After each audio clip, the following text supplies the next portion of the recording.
Selamat malam, salam sejahtera. Terima kasih karena bersama dengan saya di Nazilin Unity Channel. Kali ini Anwar sendiri yang cakap, sendiri yang mendedahkan perkara yang bikin panas. Apa kata Anwar? Biaya konsultan luar kos jutaan ringgit, tapi penjawat awam dipinggirkan. Apabila Anwar mendedahkan perkara ini, kadang-kadang kita panas juga lah kan. Bayangkan Anwar kata membiayai konsultan luar kos jutaan ringgit, tapi penjawat awam dipinggirkan. Itu kata Anwar Ibrahim. Apa sebenarnya yang berlaku? Darjat dan martabat penjawat awam yang suatu ketika dahulu diberi kepercayaan mengemudi tugasan utama, termasuk projek mega dan berkaitan ekonomi, akan diangkat semula oleh Kerajaan Madani, kata Datuk Seri Anwar Ibrahim. Menurut Perdana Menteri ini, campur tangan politik yang melampau dan keterlaluan dalam urusan pentadbiran dan dasar awam meminggirkan pejabat awam apabila memusatkan perhatian kepada konsultan luar yang dibiayai dengan kos jutaan ringgit. Sebuahan itu beliau memberi jaminan Kerajaan Madani berhasrat mengangkat semula darjat dan martabat golongan berkenan menerusi reformasi dan anjakan paradigma. Saya zahirkan hasrat untuk mengembalikan kegemilangan dan kekuatan perkhidmatan awam dengan menggilap dan memperkukuh aspek integriti, kemahiran dan keterampilan perkhidmatan ini. Suatu ketika dahulu, barisan pemimpin penjawat awam diberi kepercayaan untuk mengemudi tugas utama termasuk projek mega dan berkaitan ekonomi. Namun dampak campur tangan politik yang melampau dan keterlaluan dalam urusan pentadbiran dan dasar awam meminggirkan penjawat awam dan memusatkan perhatian kepada konsultan luar dengan kos jutaan ringgit, katanya lagi. Beliau menegaskan tekad Kerajaan Madani adalah untuk mengangkat semula darjat dan martabat penjawat awam menerusi reformasi serta anjakan paradigma yang menuntut dukungan penuh daripada segenap lapisan perkhidmatan awam.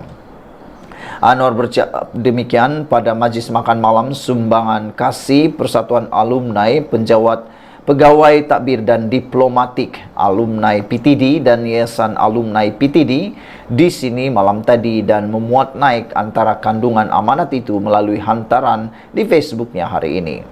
Tambahnya, titik tolak reformasi itu akan dilakukan menerusi kajian menyeluruh sistem perkhidmatan awam yang diabaikan akibat sepak terajang politik tanpa berkesudahan sejak beberapa tahun kebelakangan. Kajian ini tidak sekadar tertumpu soal gaji, allowance dan saraan penjawat awam, namun turut menyinggung soal menambah baik keupayaan, mutu, profesionalisme serta integriti penjawat awam. Pastinya hasrat ini hanya mampu terlaksana dengan kestabilan dan tekad politik yang jitu. Saya turut menyatakan harapan semoga usaha ini dapat menyingkirkan kelemahan dalam perkhidmatan awam, yakni tata kelola yang mulai luntur, rasuah menular menjadi sistemik, katanya. Pada majlis sama, Perdana Menteri Anwar Ibrahim turut meluluskan peruntukan RM500,000 kepada Yayasan Alumni PTD bagi menerusi aktiviti persatuan dalam membantu memperkukuh pentadbiran dan perkhidmatan awam, selain menghargai pengorbanan dan khidmat kumpulan itu, terutama mereka yang sudah bersara. Sekian dulu untuk kali ini. Jangan lupa tinggalkan komen Anda dan kita ucapkan tahniah terima kasih banyak-banyak kepada Anwar Ibrahim atas pendedahan ini. Kita jumpa lagi. Bye-bye. Selamat malam, salam sejahtera. Terima kasih karena bersama dengan saya di Nazilin Unity Channel. Yang ini paling mengejutkan kita. Siapa yang tak kenal dengan Bung Mukhtar? Bagi kami yang ada di Sabah, Bung Mukhtar adalah idol dari segi politik dan keluarbiasaan beliau apabila berhujah. Beliau pernah menggelarkan diri beliau sebagai pahlawan orang sungai. Dan kita bangga apabila beliau berkata sedemikian kerana beliau amat membanggakan bangsa beliau sendiri. Namun, kejutan daripada Bung Mukhtar ini adalah satu perkara yang paling betul-betul kita tak sangka.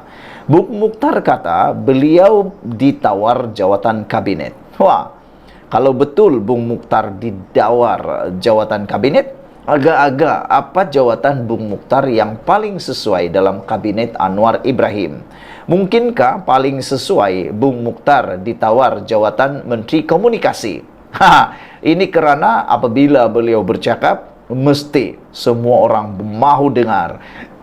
Karena banyak kali perkataan, kata-kata Bung Mukhtar ini amat menarik perhatian. Dan beliau mempunyai suara yang sangat lantang, berani, dan berani melawan. Inilah yang mungkin diperlukan oleh kabinet Anwar Ibrahim, diperlukan oleh Anwar Ibrahim bagi mahu menjayakan kabinet beliau. Saudara-saudara sekalian, sebelum kita teruskan ulasan ini, apa pendapat Anda? Siapakah ataupun apakah jawatan menteri yang sesuai untuk Bung Mukhtar? Saya mencadangkan sebenarnya dua perkara untuk Bung Mukhtar duduki. Kementerian yang sesuai untuk Bung Mukhtar, yang paling sesuai, pertama, Menteri Komunikasi. Beliau mempunyai suara yang lantang, berani dalam berhujah, berani berdebat, dan beliau ini tidak takut-takut dengan siapapun. Jadi sesuai sangatlah Bung Mukhtar diletakkan dalam Kementerian Komunikasi. Selain daripada itu, Bung Mukhtar juga sangat sesuai diletakkan dalam kementerian, mungkin Kementerian Pertanian. Karena beliau ini berasal daripada Sabah dan mungkin boleh membawa kemajuan dalam bidang pertanian karena kawasan beliau banyak melibatkan pertanian.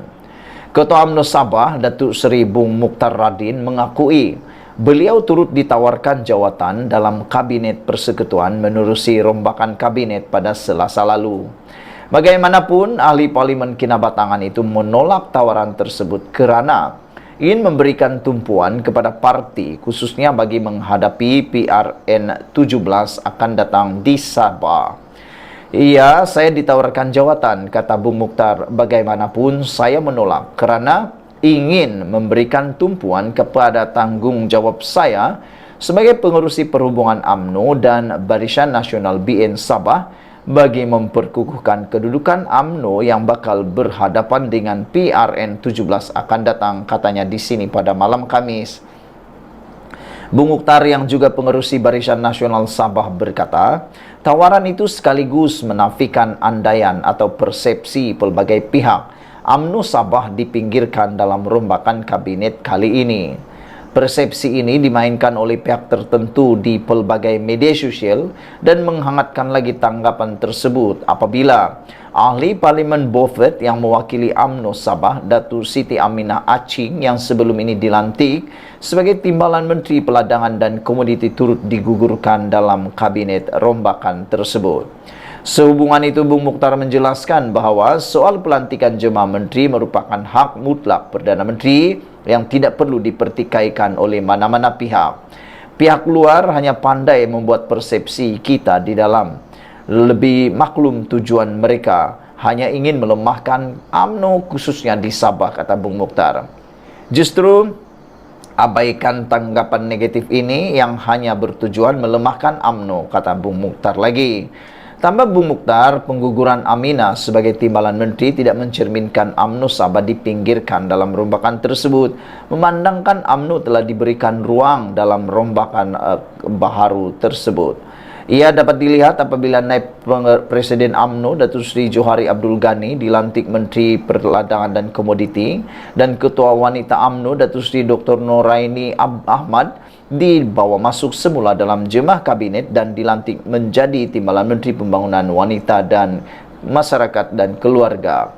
Pelantikan ini sudah tentu memberi ruang atas kapasiti mereka dalam organisasi parti, kata beliau lagi. Sekian dulu untuk kali ini. Jangan lupa tinggalkan komen Anda. Sila tekan butang subscribe. Kita jumpa lagi. Bye-bye.